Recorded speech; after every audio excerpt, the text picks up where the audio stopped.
Paloma. Rosalía, Samuel, les presento a Momo. I am Paloma Abregu. I am the Director of Community Partners here at Seeds of Wisdom. We're an organization that supports Indigenous grassroots organizations and Indigenous communities all around the world. We're here in Mexico with the Seeds of Wisdom team so that we can visit the community partners that we have currently in this area, in this region, to witness the work that's being done and see how else we can be of support within these communities and within these programs.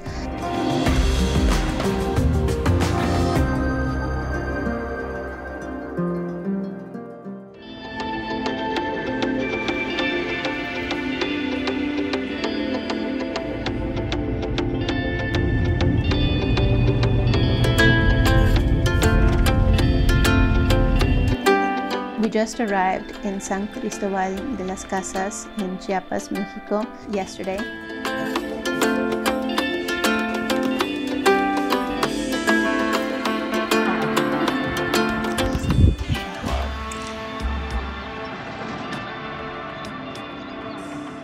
And today we had our very first site visit. We met up with Victor Santiz this morning. Joven Arte is an organization that was founded here in San Cristobal de las Casas by Victor. And just hearing Victor's story, his beginning stories of how this all started was inspiring. He comes from a community that its youth population is exposed to a lot of substance abuse, whether it's drug or alcohol and violence.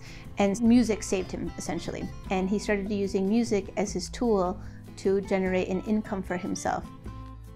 Once he realized he had created a whole new life for himself, a sustainable, healthy life, he thought, wait, I can do this for the other youth that are around here.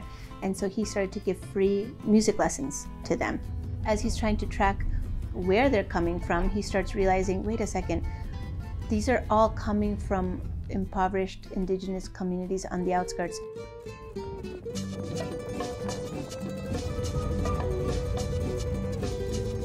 We took the hour-and-a-half journey from San Cristobal to the community. Gracias. Adiós.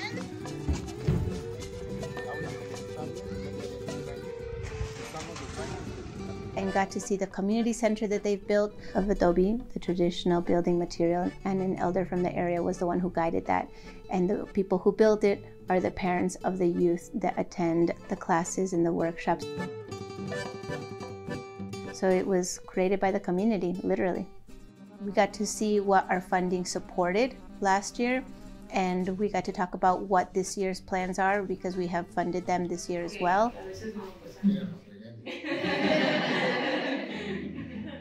We got to meet his team members, got to hear their perspectives as to what got them to be involved in this program, what's kept them involved in this program all these years.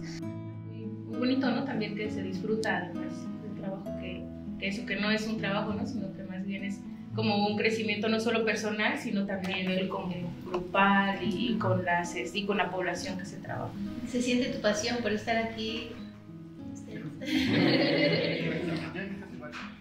Con población indígena, con jóvenes indígenas particularmente, que es digamos como la cuestión acá, que al menos a mí, pues al no ser hablante de la lengua que ellos tienen, se me dificulta un poquito como el poder tener como una cercanía un poquito más como de confianza, como para poder también...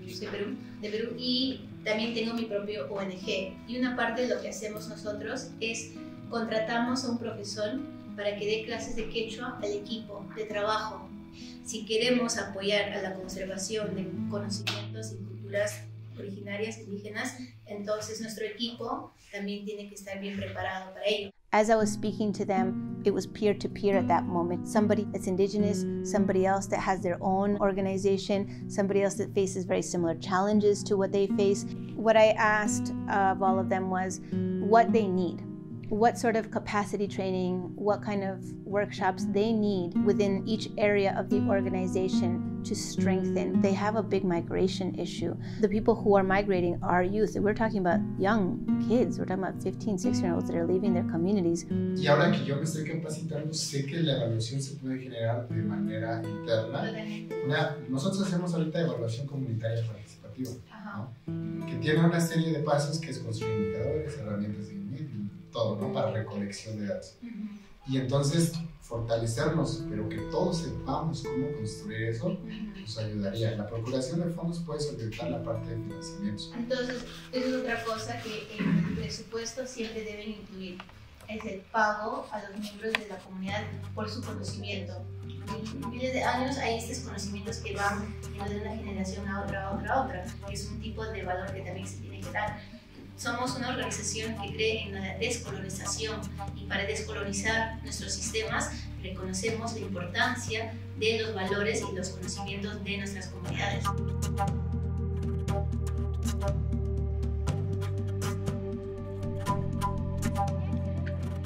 So they made a catalog of all the different medicinal plants of the area. During COVID, they started to realize that all the locals were using their traditional plants to heal themselves because they didn't trust going into the clinics and the hospitals because everybody was so sick. So they decided to use their traditional plants, and here it shows we helped sponsor it. Now we're Seeds of Wisdom, but we used to be Sacred Fire. Basically, the medicinal garden becomes a response to COVID. And so they applied for funding to us so that they could create that medicinal garden based on traditional plants of the region. Podríamos llevar un tabaco y estar fumándolo para evitar que algún espíritu maligno se nos acerque o nos moleste. When you're going into the woods and you're hiking by yourself, people will smoke it in order so that no negative energy will come to you. When they talk about a medicinal garden, they're not just talking about addressing physical ills. It's also for spiritual ills. I mean, these are just really special moments when you realize this is the difference between working with an indigenous community and working with a non-indigenous community. Sí, podría ser. Sí, incluso para que conozcan las oficinas. Ajá, ya. Mucho gusto, gracias. Igualmente, Mucho gusto. cuídense mucho y que disfruten su estancia aquí en Chalam. Just meeting the people who are integral parts of this organization and the impact it's having has been amazing. It's been so inspiring. You can get an understanding just to a particular degree with, you know, phone calls and Zoom calls, but it's nothing like coming into the communities and visiting everybody in their area, in their community. It's context is what it is, coming and seeing it and breathing it and living it. And we are excited to continue to see more community partners tomorrow, the following day, and the following day. He's like, everybody's gathered up for something. I need to know what's up. Do you know what's going on up there? There was a crash. Really? And they're trying to sort it out.